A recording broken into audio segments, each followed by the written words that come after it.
Welcome to students. मैं सनी रजानी, आपका maths instructor vision point channel पे आज एक नए टॉपिक के साथ आपके साथ हूँ। आज का हमारा टॉपिक है इंटीग्रेशन। क्लास 12th के लिए मोस्ट इंपॉर्टेंट टॉपिक माना जाता है बेटा ये। तो जिन लोगों ने पिछला लेक्चर आप लोग ने देखा था, डिटर्मिनेंट्स हम लोगों ने उसमें सीखा था चीज़ों को कैसे किया जाता है, क्या किया जाता है, उसी तरह अब हम लोग स्टार्ट करने जा रहे हैं इंटीग्रेशन। यहाँ 0 से लेकर मैक्सिमम जिस लेवल तक इंटीग्रेशन जा सकता है उसको हम लोग पूरा डिस्कस करेंगे। और आपको जो भी दिक्कतें आए, जो भी प्रॉब्लम्स आए, आप हमें फ़ोन पे हमें कांटेक्ट कर सकते हैं या हमारी वेबसाइट के थ्रू जाके आप वहाँ से मटेरियल्स को डाउनलोड भी कर सकते हैं। तो चलिए शुरू करते हैं आज का लेक्चर। और पहले ये जान लें कि हमें आज के लेक्चर में सीखना क्या क्या है।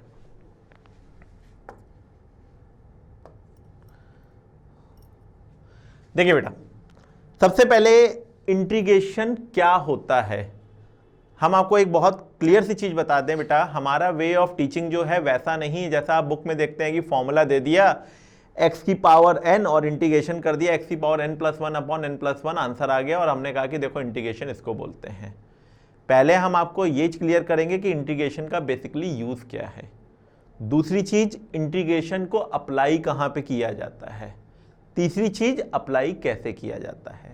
तो जो चीज़ आप पहले सीखते हो ना कि अप्लाई कहाँ पर किया, कैसे किया जाता है, वो चीज़ 3rd नंबर पे आती है। पहले जानो तो एग्जैक्टली ये चीज़ है क्या बेटा, और जानने के बाद कहाँ कहाँ इसका अप्लीकेशन करना है और अप्लीकेशन करने के बाद उसको कैसे अप्लाई करना है। तो इस तरह से हम चीज़ों को आगे बढ़ाते हैं बेटा। देखो बच्चा कि एग्जैक्टली डेफिनेशन जो इंटीग्रेशन की होती है और उसको जो अप्लाई करने वाला पार्ट होता है, वो दोनों बातें हम आपको इसमें समझाने की कोशिश करते हैं। जो बेसिक डेफिनेशन इंटीग्रेशन की वो ये होती है कि इंटीग्रेशन जो होता है वो डिफरेंशिएशन का अपोजिट होता है। सबसे इंपॉर्टेंट चीज, हम लोग जनरली ये मानते हैं कि जिस फंक्शन को डिफरेंशिएट कर दिया आपने, जो कि आप डिफरेंशियल कैलकुलस में पढ़ चुके हो, जिस फंक्शन को आपने डिफरेंशिएट कर दिया उसको वापस अगर आप इंटीग्रेट करोगे तो वही फंक्शन ओरिजिनली वापस आ जाएगा। ठीक, कुछ बातें आपको यहाँ पर ध्यान रखनी है, जैसे कि जब आप डिफरेंशिएट करते हो तो कांस्टेंट का जो डिफरेंशिएशन होता है वो 0 हो जाता है। तो जब आप वापस उसको इंटीग्रेट करोगे तो उस कांस्टेंट का जो इंटीग्रेशन आएगा, जैसे आपने बोला डिफरेंशिएशन का जो कांस्टेंट आएगा उसको डिफरेंशिएट करने पे उस कांस्टेंट का डिफरेंशिएशन 0 हो जाता है। मतलब 0 को अगर तुम वापस इंटीग्रेट करोगे तो वो हमारे पास कांस्टेंट की तरह आता है। इसीलिए आप देखते हैं जब भी आप इंटीग्रेशन को टीच करते हैं तो इंटीग्रेशन को बताते समय हर टीचर कहता है सी लगाओ सी लगाओ सी लगाओ। तो वो जो सी है दैट इज कांस्टेंट, और सिंपल सा कॉन्सेप्ट है उसका बेटा कि जब आप डिफरेंशिएट करते हो तो उसका डिफरेंशिएशन में कांस्टेंट 0 हो जाता है, तो वापस जब इंटीग्रेट करोगे तो इंटीग्रेट करने में उस कांस्टेंट का इंटीग्रेशन सी आ जाएगा। और वो सी डिपेंड करता है कि कैसे आपको सेट करना है, उस हिसाब से अपनी वैल्यू को डिफाइन करना है। तो हमने यहाँ पर आपके सामने एक डेफिनेशन दे रखी है, integration is the inverse process of a differentiation. इसको कहीं कहीं प्रिमिटिव या एंटी डेरिवेटिव भी बोला जाता है। जैसे आप वर्ड यूज कर रहे हो ना, अपोजिट ऑफ डिफरेंशिएशन, तो this word is also known as anti derivative. जैसे कि sin x का डिफरेंशिएशन होता है cos x, तो अगर sin x का डिफरेंशिएशन होता है cos x, तो जब cos x को इंटीग्रेट करोगे तो वो आ जाएगा sin x। तो एंटी डेरिवेटिव का मतलब अगर आप उसको वापस डिफरेंशिएट करोगे तो वापस आपका कांस्टेंट टर्म आ जाएगा। तो जो बात हम आपको बोल रहे थे वो आपके सामने हमने यहाँ पे लिखी हुई है कि अगर कोई फंक्शन fx है बेटा, उसका डिफरेंशिएशन स्मॉल fx है। अगर एक फंक्शन कैपिटल fx है, उसको हमने डिफरेंशिएट किया तो हमारा स्मॉल fx आ गया। तो अगर हम आपसे कहें स्मॉल fx को इंटीग्रेट करो तो ये आएगा बेटा कांस्टेंट। तो this is called concept of anti derivative. किसी फंक्शन को डिफरेंशिएट करने पर जो चीज आती है उसको अगर आप वापस इंटीग्रेट करोगे तो वही फंक्शन वापस रिपीट हो जाएगा। इतनी सी वर्डिंग से जितना फॉर्मूला आप चाहते हो, जितना भी, आप सारा का सारा यहां पे आराम से बना सकते हो। एक सिंपल से एग्जांपल से हम आपको बताते हैं कि अगर आप बोल रहे हो d/dx of sin x that should be equal to cos x, this is the concept of differentiation. आपने बोला जो जो बात आपने डिफरेंशिएशन में बोली है बस उसको उल्टा करते जाओ, इंटीग्रेशन अपने आप तैयार हो जाएगा। तो हमने बोला डिफरेंशिएशन में dx जो आता है वो अपॉन में आता है। तो अब अगर इसमें अपॉन में आता है तो जब आप इंटीग्रेशन करोगे तो वो आपका मल्टीप्लाई में हो जाएगा। तो सिंपली आप इसको ऐसे समझ लो एक्सक्यूज मी, जब ये चीज उधर जाएगी तो ये बेटा आपकी मल्टीप्लाई में चली जाएगी, तो ये आ जाएगा d of sine x, this comes out to be cos x dx, d of sine x this comes out to be cos x dx। ये बन गया बेटा आपका। जब आप बोलोगे इसको इंटीग्रेट करने के लिए, तो जब आप इसको इंटीग्रेट करोगे तो इंटीग्रेट करने के लिए बेटा हम ये सिंबल लगा देंगे। d मतलब होता है डिफरेंशिएशन और सिंबल का मतलब होता है इंटीग्रेशन। तो d मतलब होता है डिफरेंशिएशन और सिंबल का मतलब होता है इंटीग्रेशन। तो डिफरेंशिएशन इंटीग्रेशन को कैंसिल आउट कर देगा, तो इसको सिंप्लीफाई करने पे जो बचेगा वो होगा सिर्फ साइन एक्स। और उधर अगर हम बात करें बेटा तो फाइनल एक्सप्रेशन बन जाएगा,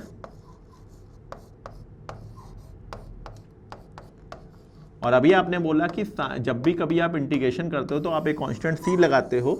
उसके पीछे रीजन सिर्फ इतना सा होता है कि जब आप डिफरेंशिएट करते हो तो कांस्टेंट का डिफरेंशिएशन जीरो होता है। तो अगर कांस्टेंट का डिफरेंशिएशन जीरो होता है तो जीरो को इंटीग्रेट करने पे कांस्टेंट आ जाएगा, तो उस कांस्टेंट को सेट करने के लिए हमने यहाँ पर बेटा c लगा दिया है। तो वो c की जो सेटिंग है वो हम यहाँ पर अरेंज कर लेते हैं। तो जैसे हमने एक फॉर्मूला बनाया है, अब आप ये समझ लीजिए जितने फॉर्मूले आपने डिफरेंशिएशन के पढ़े हैं, व्हाटएवर जितने भी, आप सारे के सारे फॉर्मूले को कन्वर्ट कर सकते हो इंटीग्रेशन के फॉर्मेट में। तो हमें इंटीग्रेशन में चीज़ों को डिफाइन करने के लिए हमेशा ध्यान रखना है, जितना अच्छा डिफरेंशिएशन, मेरी बात को बहुत अच्छे से डिफाइन कर लेना अपने दिमाग में, जितना अच्छा डिफरेंशिएशन उतना अच्छा इंटीग्रेशन। जो जितने अच्छे ढंग से डिफरेंशिएट कर सकता है वो उतने अच्छे ढंग से इंटीग्रेट भी कर सकता है। तो इस बात को ध्यान रखिएगा। तो हमने आपको एक वे बता दिया कि कैसे आपको चीज़ों को करना है। जैसे जैसे हम आगे बढ़ते जाएंगे चीज़ें हम आपको और क्लियर करते जाएंगे, बट अभी जो हमने सीखा है वो सिर्फ इतना सीखा है कि अगर कोई फॉर्मुलेशन की आपसे बात करेगा तो आप रट्टाफिकेशन नहीं करेंगे, आप सिर्फ चीज़ों को बताएंगे कि हमने ये काम डिफरेंशिएशन में ऐसे सीखा था, तो यहाँ पे हमको इसका रिवर्स करना है तो हम यहाँ पे रिवर्स कर देंगे। फॉर एग्जाम्पल जैसे अगर हम आपसे कहें साइन 2x, तो जब आप डिफरेंशिएट करते हो तो साइन 2x का डिफरेंशिएशन आता है 2 cos 2x। तो जो 2 वहां मल्टीप्लाई में आ जाता था डिफरेंशिएशन में, वो यहां पर डिवाइड में आ जाएगा, because you are doing the integration. जैसा जैसा वर्डिंग आपने बोला है बस उसको रिवर्स करते जाइए, चीजें आपको अपने आप क्लियर होती जाएंगी। हम पहली शीट जो देंगे या जो हम क्लास में कराएंगे, that is the most important sheet up to end of the integration. मतलब उस शीट का जो स्टैंडर्ड है वो इतना है कि आप जिस भी लेवल पे जाके अगर करना चाहें चीज़ों को तो वो आपको कभी दिक्कत नहीं करेंगी। तो मतलब वो बेसिक से लेकर टॉप लेवल तक जितने अच्छे क्वेश्चन बन सकते हैं वो सारे के सारे हमने उसमें कवर अप किए हुए हैं। तो धीरे धीरे चीज़ों को सीखिएगा। पहले लेक्चर पे आज हमको सिर्फ ये जानना है इंटीग्रेशन बेसिकली यूज़ कहाँ करते हैं और यूज़ करने के बाद उसको अप्लाई कैसे किया जाता है। ना बेटा, दो टाइप के इंटीग्रेशन होते हैं, एक होता है इंडेफिनिट और एक होता है डेफिनिट। जैसा कि नाम से आपको समझ में आ रहा है, इंडेफिनिट का मतलब होता है जिसमें बाउंडेड लिमिट नहीं होती है। आपने कहा बाउंडेड लिमिट का मतलब, आपने कहा एक्चुअली में जो मेन वर्डिंग है इंटीग्रेशन की वो होती है एरिया अंडर द कर्व। मतलब किसी कर्व के नीचे का जो एरिया निकाला जाता है उसको हम लोग बोलते हैं इंटीग्रेशन। अगर उसको बाउंड कर दिया जाए ए से लेकर बी के बीच में या सी से लेकर डी के बीच में, तो इसको बोला जाता है डेफिनेट। और अगर ये अनबाउंडेड इंटीग्रेशन रहे तो इसको बोला जाता है इंडेफिनेट। तो इंडेफिनेट इंटीग्रेशन और डेफिनेट इंटीग्रेशन दो अलग अलग पार्ट होते हैं। दोनों को करने के लिए कैसे आपको करना है ये चीज़ मालूम होनी चाहिए। तो आपको सिंपल वर्ड्स में सिर्फ इतना याद रखना है, जिन क्वेश्चंस में लिमिट लगी होती है डेट इज डेफिनेट, और जिन क्वेश्चन में लिमिट नहीं लगी रहती है डेट इज इंडेफिनेट। अब जैसा कि बेटा आपके सामने डायग्राम दे रखा है, हमसे कहा गया है कि इसको इंटीग्रेट करना है। तो आपने कहा अगर इसको इंटीग्रेट करना है तो इसको इंटीग्रेट करने के लिए आप क्या करिए, आपने इस सेक्शन को छोटे छोटे रेक्टेंगल्स में ब्रेक कर लीजिए। This concept is known as limit as the sum. अभी हम लोग आगे जब डेफिनेट पढ़ेंगे तो हम आपको ये बात समझाएंगे कि जो बेसिकली मतलब होता है इंटीग्रेशन का, जैसे हमने आपसे कहा एरिया, तो एरिया को निकालने के लिए हमारे पास रेक्टेंगल का एरिया होता है l/b। तो हम क्या करते हैं, किसी भी कर्व को छोटे छोटे रेक्टेंगल्स में ब्रेक कर देते हैं और उन रेक्टेंगल्स के एरिया को आपस में ऐड कर देते हैं। तो ऐड करने पर जो हमारा एक सेक्शन बन जाता है उस पूरे का एरिया वो उस इंटीग्रेशन के इक्विवेलेंट हो जाता है। This concept is known as limit as the sum. तो बोर्ड के स्टैंडर्ड पे बेटा ये जो क्वेश्चन आता है ये आपके में कभी कभी 4 मार्क्स या 6 मार्क्स में पूछ लिया जाता है कि define this expression as the limit of the sum. तो वो पूरा एक्सप्रेशन हम लोग डेफिनेट के स्टार्टिंग सेक्शन में करेंगे और उसका रिवर्सल जो है वो कॉम्पिटिशन में पूछा जाता है बेटा। मतलब जैसे बोर्ड क्या करता है बेटा, वो इंटीग्रेशन का क्वेश्चन आपको देगा, उसको आपको छोटे छोटे पार्ट्स में ब्रेक करके ऐड करना होगा, that concept is known as limit is the sum. And reversal of limit is the sum जो होता है वो आईआईटी का सेक्शन है बेटा, वो आईआईटी में आपको एक सीरीज बना के दे दी जाएगी, आपको पहचानना होगा कि वो सीरीज को कन्वर्ट करके इंटीग्रेशन में लाया जाए और उसको इंटीग्रेट कर दिया जाए। तो ये दोनों सेक्शन पर जो डिस्कशन होगा वो आगे वाले लेक्चर्स में रहेगा। आज के लेक्चर पे सिर्फ इतनी डिस्कशन होनी है कि जो चीज़ हम पढ़ रहे हैं वो कैसे होती है और कहाँ पे उसका एप्लीकेशन होता है, कहाँ कहाँ कैसे कैसे अप्लाई उसको करना है, वो जैसे जैसे लेक्चर्स पढ़ते जाएंगे वैसे हम आपको समझाते जाएंगे। नाउ अब जैसे बेटा बात आपने कहा कि ये तो आपने हमको समझा दिया कि limit as a sum, sorry जो हमारा इंटीग्रेशन है उसका मतलब एरिया होता है, तो अब उस एरिया को निकाला कैसे जाए।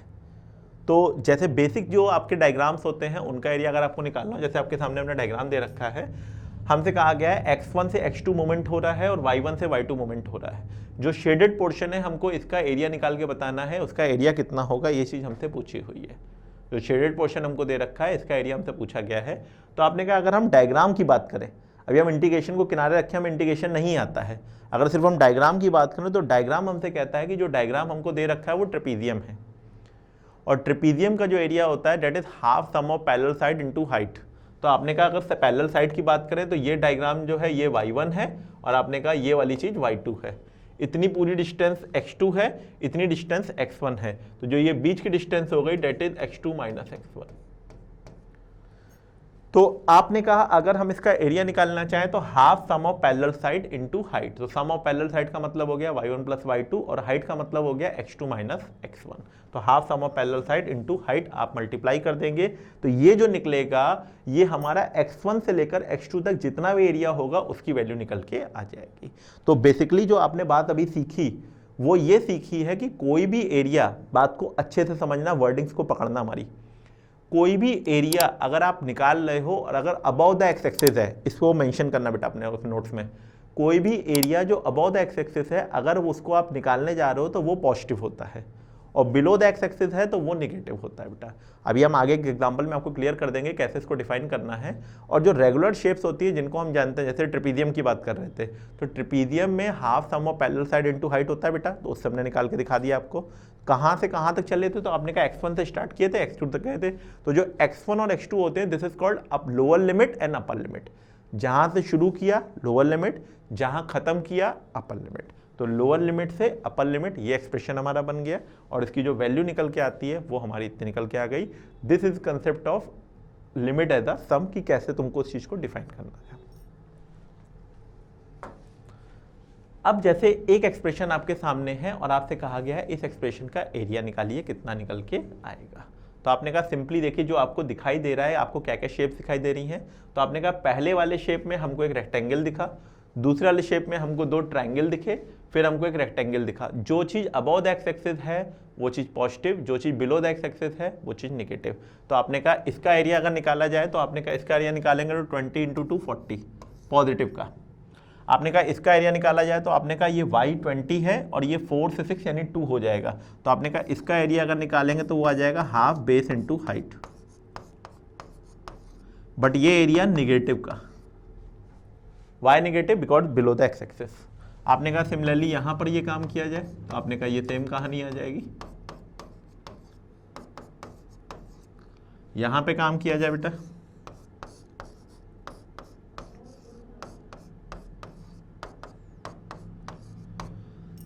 अब जो जिस साइन के साथ आया है बेटा उसको ऐड कर दो तो टोटल एरिया निकल के आ जाएगा। कहां से कहां तक, तो आपने कहा अगर ये स्टार्टिंग थी 0 और ये एंडिंग हमने की है 12, तो 0 से लेकर 12 तक का अगर हमको इंटीग्रेशन निकालना है तो ये एरिया हमारा निकल के आ जाएगा। और जो चीज एक्स एक्सिस पर है बेटा, जैसे ये पोर्शन, ठीक है, ये पोर्शन, तो अगर ये एक्स एक्सिस पर है तो बेटा इसका कोई एरिया ही नहीं है, ये एरिया 0 हो जाता है। तो इस बात को ध्यान रखिएगा, जो चीज एक्स एक्सिस पे गिरेगी उसका एरिया 0, और जो चीज अगर उसके अबव या बिलो है तो पॉजिटिव और नेगेटिव सेंस में उसका आंसर निकाल देंगे।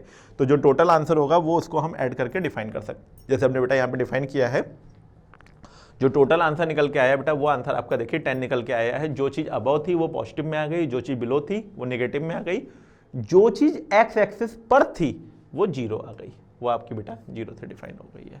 तो इस बात को ध्यान रखिएगा कि जैसे आपको एक्सप्रेशन दे रखा हो उसको कैसे डिफाइन करना है वो चीज आप यूज कर सकते हैं। ना बेटा डेफिनेट इंटीग्रेशन का एप्लीकेशन कैसे किया जाता है ये भी आप देख लीजिए। तो डेफिनेट इंटीग्रेशन में जो एप्लीकेशन वाली बात है बेटा, उसको करने के लिए हमने आपसे भी कहा था एक अपर लिमिट होती है और एक लोअर लिमिट होती है। अगर इसको हम डायग्राम से एक्सप्लेन करें तो बहुत सिंपली आप चीज़ों को समझ जाओगे।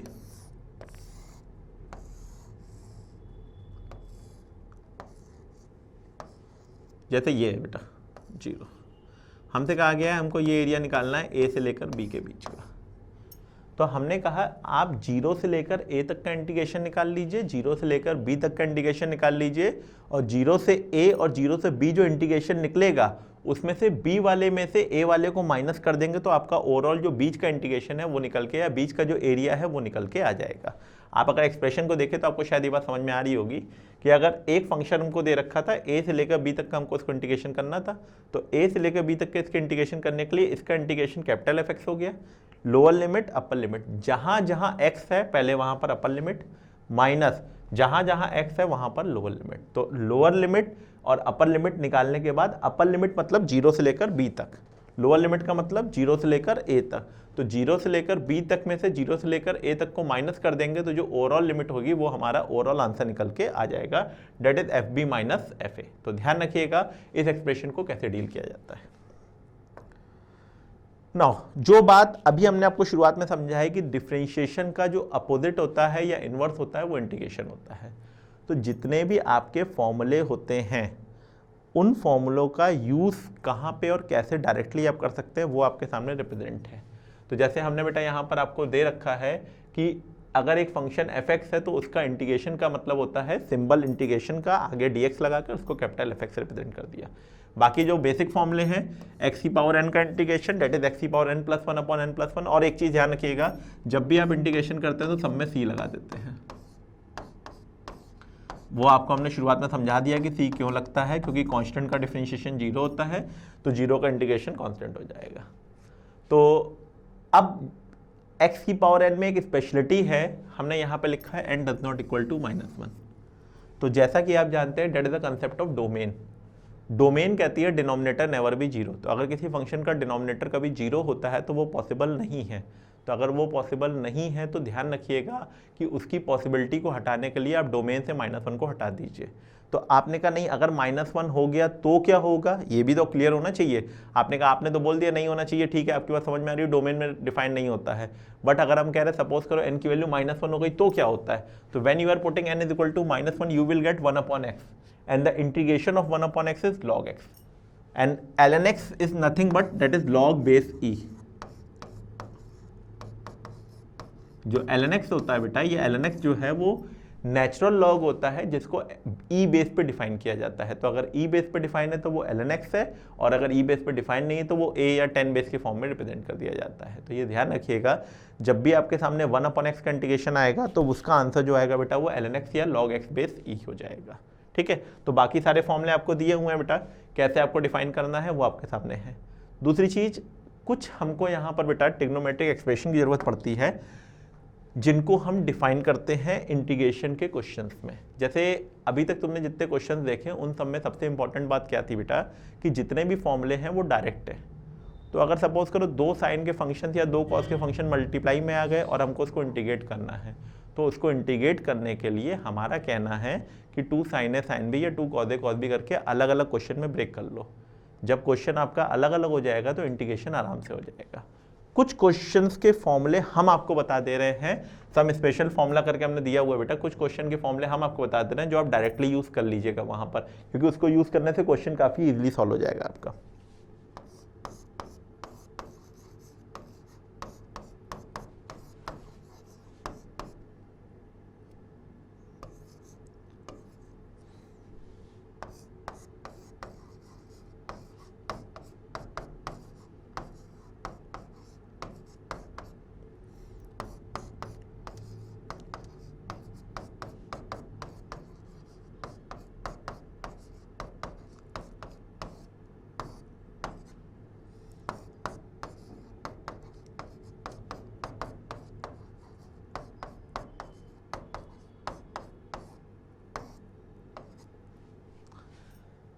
तो ये 4 फॉर्मूले हमने आपको फिलहाल ऐसे बताए हैं जिसका यूज़ करके आप चीज़ों को डायरेक्टली डिफाइन कर सकते हैं और अपने आंसर को निकाल सकते हैं। तो ध्यान रखिएगा, इन सब की ज़रूरत कभी भी पड़े तो आप इसका डायरेक्टली यूज़ कर लीजिएगा, ठीक है बेटा, वहाँ पे आपको सोचना ना पड़े। दूसरी चीज़ बेटा, जैसे sin 3x का फॉर्मूला होता है, दैट इज 3 sin x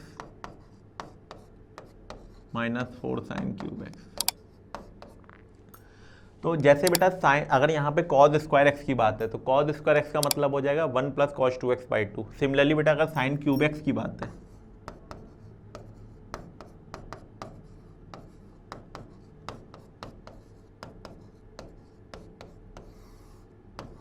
तो इसको ध्यान रखिएगा, जैसे हमने साइन क्यूब एक्स की वैल्यू निकाली है, सिमिलरली आप कॉस क्यूब एक्स की वैल्यू को भी डिफाइन कर सकते हैं। तो जब अच्छे क्वेश्चंस की बात आएगी बेटा तो हमको इनकी ज़रूरत पड़ेगी, तो वहाँ पर हमको फॉर्मूले सोचने ना पड़े। तो जो बेसिक वाले फॉर्मूले हैं वो तो हमने आपको ऐसे लिख के दे दिए हैं, बट जो इंपॉर्टेंट फॉर्मूले हैं जो मेजॉरिटी ऑफ द क्वेश्चंस में यूज़ होंगे, वो जो हमने हैंड रिटन किए हैं बेटा वो हैं आपके, तो इनको आप अलग से नोट कर लीजिएगा। जहाँ पर ज़रूरत होगी वहाँ पर हम आपको यूज़ करवाएंगे। मेन फोकस हमारा जो रहेगा वो क्वेश्चंस पे रहेगा इंटीग्रेशन में, क्योंकि इंटीग्रेशन में बेटा जितनी प्रैक्टिस आपकी अच्छी होगी उतने क्वेश्चंस का स्टैंडर्ड आपको अच्छा मिलेगा और आपको करने में मज़ा आएगा। तो हमारा प्राइम फोकस जो रहेगा वो क्वेश्चंस कराने में रहेगा। तो आगे के लेक्चर्स में ना हम लोग इस चीज़ का ध्यान रखेंगे, ज़्यादा से ज़्यादा क्वेश्चन को डील करें। तो पहले आप थ्योरी वाले पार्ट पर क्लियर कर लो चीज़ों को, फिर आगे बढ़ते हैं। अब जैसे बेटा बेसिक क्वेश्चन की बात करें तो बेसिक क्वेश्चन में जैसे अभी हमने आपसे कहा कि डिफरेंशिएशन का अपोजिट होता है। तो जैसे हम जानते हैं e की पावर x का इंटीग्रेशन e की पावर x होता है, और अगर e की पावर ax दे रखा हो तो e की पावर ax का जो इंटीग्रेशन होगा वो e की पावर ax अपॉन a हो जाएगा। अब जैसे क्वेश्चन आपके सामने आया है 12 e की पावर 4x, आपने कहा इसको हमको इंटीग्रेट करना है, तो आपने कहा जो कांस्टेंट है वो तो निकल के बाहर आ गया। दूसरा बेटा e की पावर 4x को अगर इंटीग्रेट करना है तो e की पावर 4x करने का मतलब अगर डिफरेंशिएशन में ये 4 जो है ये आपका अगर बाहर मल्टीप्लाई में आता था तो इंटीग्रेशन में अपॉन में आ जाएगा। तो ये बेटा आपका अपॉन में आ गया, और यहाँ पर c इसलिए लग गया क्योंकि अगर डिफरेंशिएट करते तो कांस्टेंट का 0 हो जाता, तो 0 का इंटीग्रेशन कांस्टेंट। आपका फाइनल आंसर आपके सामने है। तो जितना तुमने डिफरेंशिएशन पढ़ा था उस बेसिक कॉन्सेप्ट के बेसिस पे तुम अपनी चीज़ों को डिफाइन करके चीज़ों को अच्छे से समझ सकते हो। दूसरा बेटा, अगर आपको एक सिंपल सा एग्जांपल दिया हमने 6x² प्लस 3/x, तो आपने कहा 6x² में तो हम x की पावर n का फॉर्मूला लगा सकते हैं, और 3/x में अगर 3 को बाहर निकाल दिया जाए तो वो 1/x हो जाएगा, और 1/x का इंटीग्रेशन log x होता है। तो आपने दोनों को डिफाइन करके अपने आंसर को यहाँ पे शो कर दिया है। हमने सिंपल फॉर्मूले का यूज़ किया है बेटा, एक x की पावर n का फॉर्मूला जो अभी आपने पढ़ा, x की पावर n प्लस 1/n+1, और दूसरा बेटा फॉर्मूला 1/x का जिसको अभी आपने बोला ln x।